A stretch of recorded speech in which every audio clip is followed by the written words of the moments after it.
Doutor Luiz Fernando, muito obrigada por conversar com a gente agora.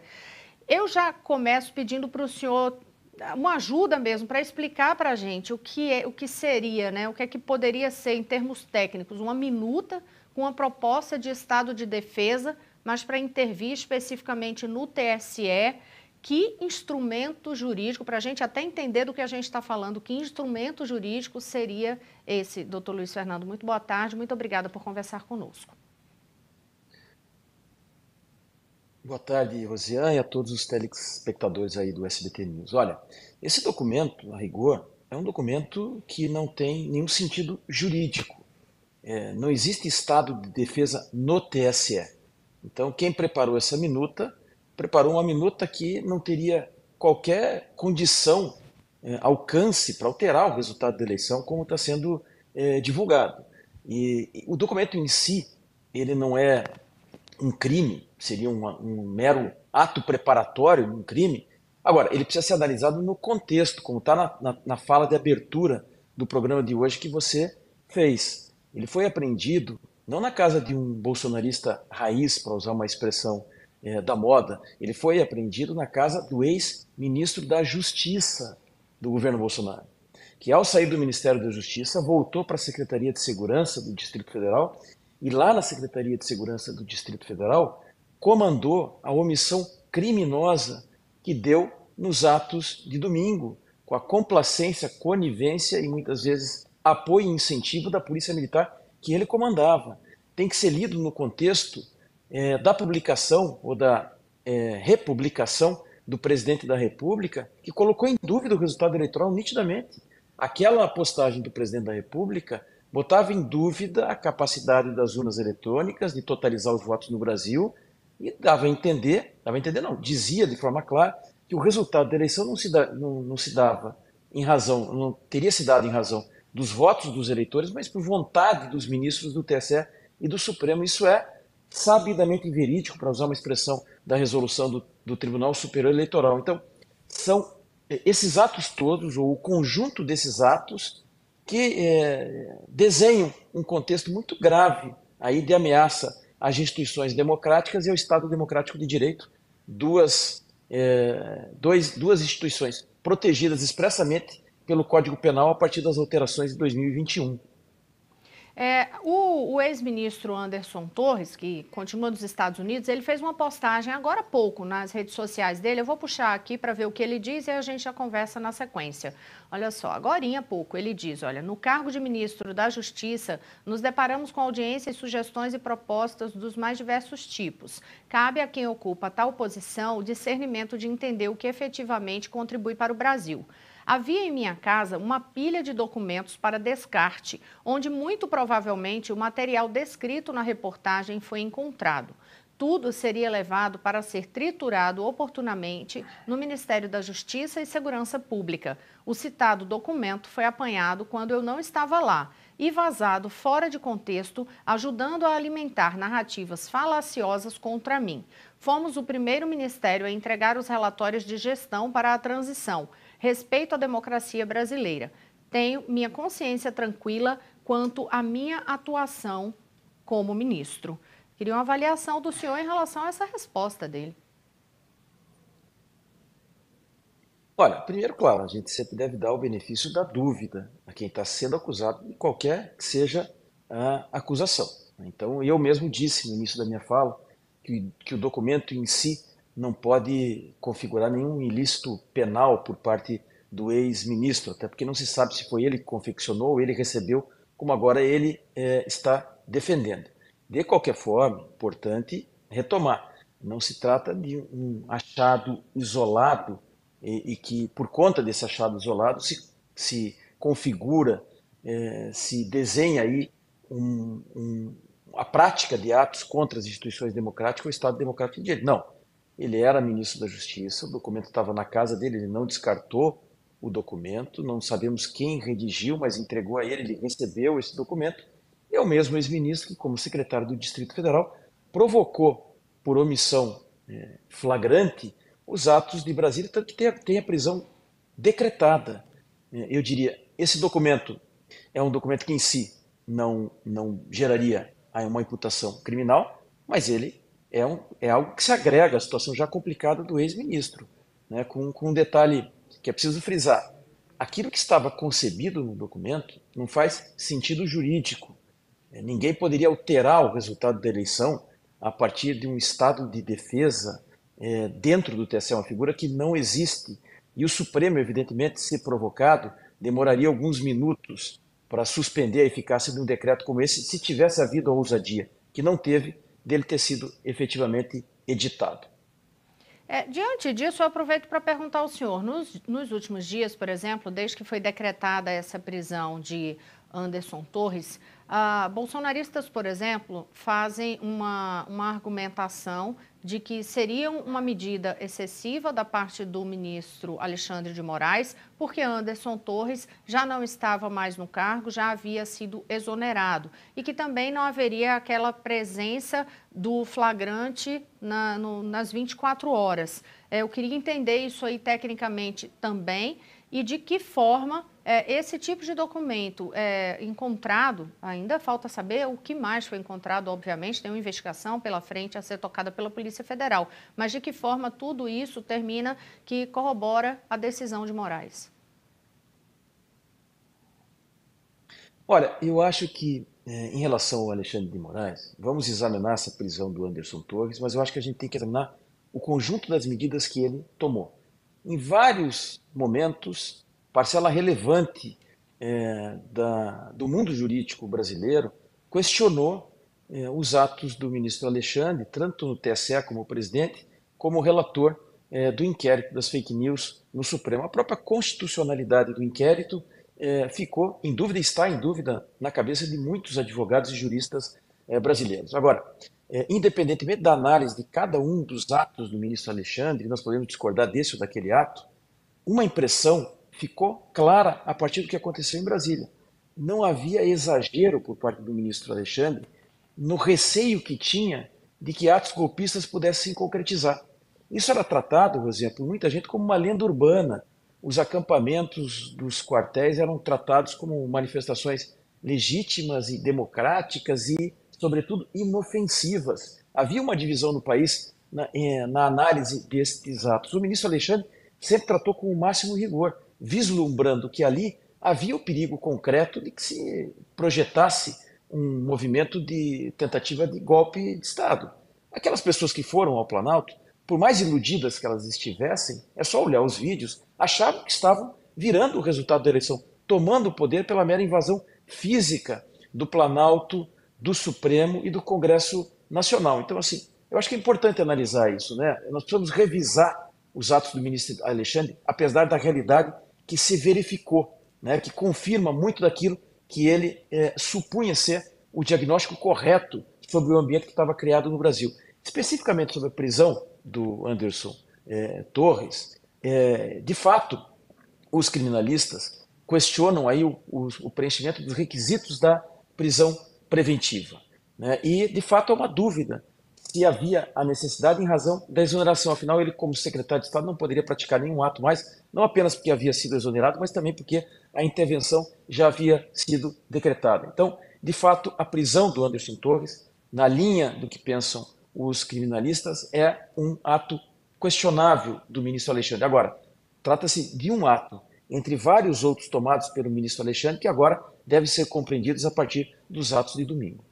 E que o Supremo Tribunal Federal, as medidas dele foram tomadas de uma forma cautelar que foi levada ao pleno, né, ao plenário, para o plenário decidir e terminou tendo a maioria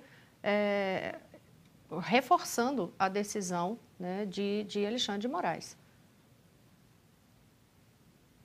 E que é, Rosinha, a estreia, né, de um novo Supremo, né, que foi aí criado pela ministra presidente Rosa Weber. Importante lembrar isso, a alteração do regimento interno do Supremo, que leva a referendo imediatamente as decisões monocráticas, teve a sua estreia num caso muito assim grave, de muita expressão política, expressão jurídica, que é essa prisão do ex-ministro, mas também os atos anteriores do ministro Alexandre, que foram tomados logo depois dos acontecimentos de Brasília, e o que está por vir, porque afinal de contas, hoje o Ministério Público Federal, a Procuradoria-Geral da República, fez uma petição aí com uma série de movimentos no sentido de incrementar a investigação, independentemente do inquérito do ministro Alexandre, em relação aos atos de Brasília.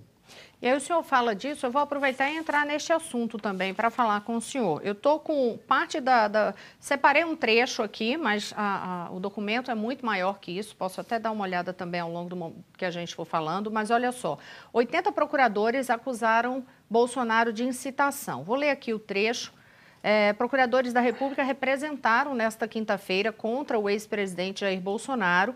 Num documento encaminhado ao Procurador-Geral da República, Augusto Aras, eles acusam o ex-presidente pela prática do crime de incitação, aí eu vou botar em aspas, sem prejuízo de outros que, na sede adequada, venham a ser apurados. Eles complementam, né? Aí esse documento é assinado por 80 integrantes do Ministério Público, tem nomes aí bastante conhecidos, como Janice Ascari, Luísa Frischhaisen, Nicolau Dino.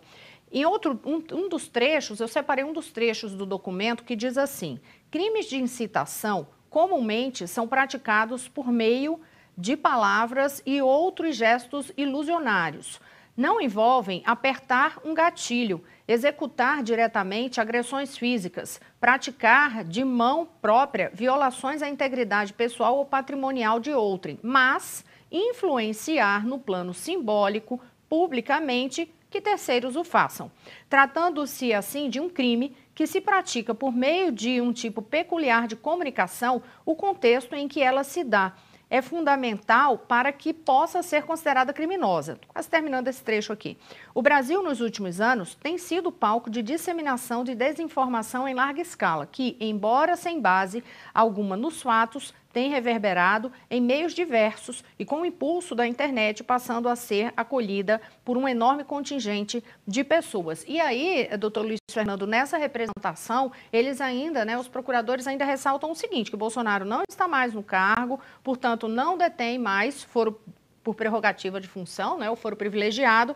No entanto, eles ressaltam o seguinte, que o objeto dessa representação, em dada leitura, poderia ser considerado em alguns inquéritos, que é, por exemplo, aquele inquérito, eles citam 3 inquéritos que estão no Supremo Tribunal Federal e que tem o nome de Bolsonaro entre os que estão sendo investigados. Explica também para a gente essa questão do crime de incitação, de que forma isso é abordado e a que tipo de penalidade isso pode levar. Bom, na verdade há aí uma divergência entre os criminalistas de como tipificar esses movimentos do presidente Bolsonaro. Que tem que ser também, Rosê, no contexto. O presidente da República reconheceu o resultado da eleição, foi lacônico em todas as manifestações depois que se divulgou a vitória do atual presidente Lula. Esse silêncio do ex-presidente Bolsonaro foi lido por seus apoiadores como um questionamento ao resultado da eleição. Depois ele publica esse questionamento expresso, embora tenha apagado, isso não é suficiente para apagar o ato que ele cometeu de publicar aquela mentira sobre o resultado eleitoral, fake news sobre o resultado eleitoral. E isso tudo tem que ser lido, como eu digo, nesse contexto. Vamos lembrar que nessa semana o Instituto Atlas publicou uma pesquisa que 36% ou 39% da população não acredita que o Lula tenha se sagrado vencedor nas urnas eletrônicas. 80% dos eleitores do Bolsonaro. Veja o impacto disso para as instituições democráticas brasileiras, no Estado democrático brasileiro, ou seja, para o Estado de Direito. O presidente Bolsonaro convenceu uma fatia enorme da população que passa a dizer que, a rigor, o resultado não deve ser respeitado porque ele não foi legitimamente conquistado. Então, isso pode ter repercussão no âmbito criminal por essa visão aí da Procuradoria ou por quem vê omissão imprópria, que é incrementar a chance do crime ser praticado, do 359L, que atenta contra as instituições democráticas do Código Penal depois de 2021. E nós não podemos descartar a repercussão disso no eleitoral. Muita gente tem levantado isso. Embora terminado o período eleitoral com a diplomação, há ações eleitorais em curso contra Bolsonaro que podem levar à inelegibilidade. Eu, particularmente, tenho uma ressalva em relação a essa posição, Mas muita gente defende que esta fala do ministro, do ex-presidente, essa postagem do ex-ministro, do ex-presidente Bolsonaro, possa ser agregada nas ações em curso contra ele. Tem uma ação em curso contra o Bolsonaro por conta daquela fala que ele fez aos embaixadores, porque ele divulgou notícias falsas sobre a urna eletrônica, que estava vedada expressamente pela resolução do TSE. Então, naquela ação, esta postagem recente do ex-presidente Bolsonaro pode ser agregada lá. Há várias restrições a essa ampliação depois do período eleitoral, mas tem muita gente que admite, e o TSE pode mudar a jurisprudência e passar a acolher. Isso geraria a inelegibilidade do ex-presidente Bolsonaro por 8 anos. Vamos lembrar que por algo parecido com isso, foi cassado o mandato do ex-deputado Francisquini, e ele ficou inelegível por 8 anos, porque ele divulgou fake news contra o sistema de votação e totalização de votos no Brasil. Depois que o TSE cassou o Francisquini, editou uma resolução em que expressamente dizia que divulgar fake news contra a urna eletrônica, a votação, totalização, geraria cassação e inelegibilidade.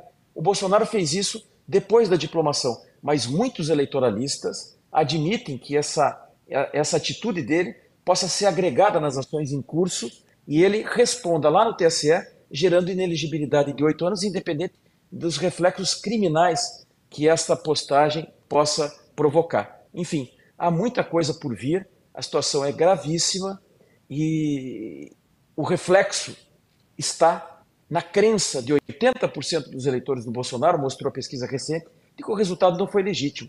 Isso é muito grave para a democracia brasileira. Eu vou aproveitar que o senhor estava falando, eu estava procurando aqui outras informações também, estava ouvindo e subindo um documento aqui no celular, justamente esse documento da representação dos procuradores. E aí eles põem justamente essas manifestações recentes, eles fazem uma lista, né? Por exemplo, agora já no dia 10, de Bolsonaro ter feito essa postagem, dentre todas as outras situações, como aquela live no Palácio do Planalto, a reunião que o senhor está citando dos ministros, quer dizer, várias situações em que questionou o resultado das urnas e, nesse caso, aí propagou também fake news, em outras situações também propagou fake news.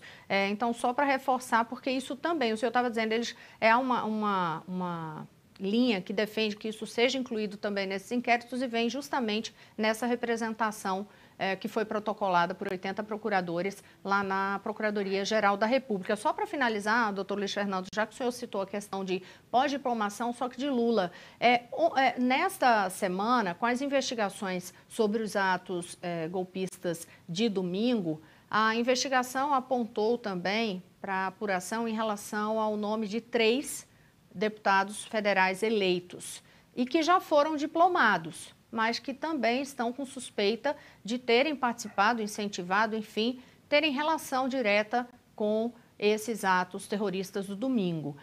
No caso desses deputados que já foram diplomados, como é que seria esse processo? Aproveitar que o senhor é coordenador-geral da Abradep, Academia Brasileira de Direito Eleitoral e Político, para saber, nesse caso, já houve a diplomação, eles tomam posse mesmo assim para depois ter algum processo, eventual processo, pedido de cassação, ou isso pode ocorrer até antes mesmo? Não, se eles já foram diplomados e não há nenhuma ação de cassação em curso, pela atual jurisprudência do Tribunal Superior Eleitoral, não há possibilidade de cassação. É preciso deixar claro isso, né? Se houver uma ação em curso, esses fatos poderiam ser agregados na ação em curso, mas isso também é complicado do ponto de vista da jurisprudência atual. Agora, há muitos eleitoralistas, vou citar aqui a Patrícia Greco, por exemplo, que defendem que esse ataque ao sistema de votação e totalização pode redundar na propositura da ação, mesmo depois da diplomação. E esses deputados ficariam sujeitos a uma ação de cassação e de inelegibilidade por 8 anos.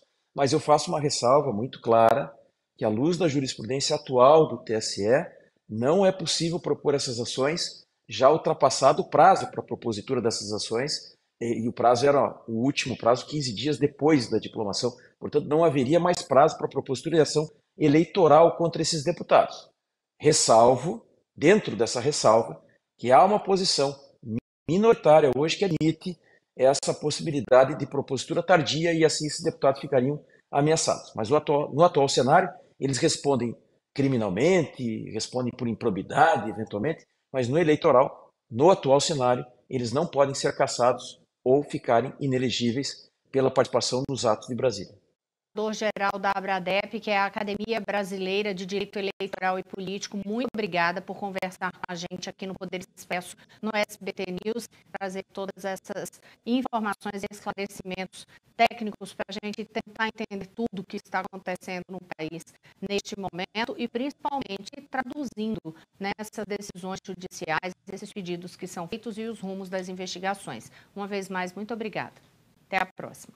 Eu é que agradeço você. Até a próxima.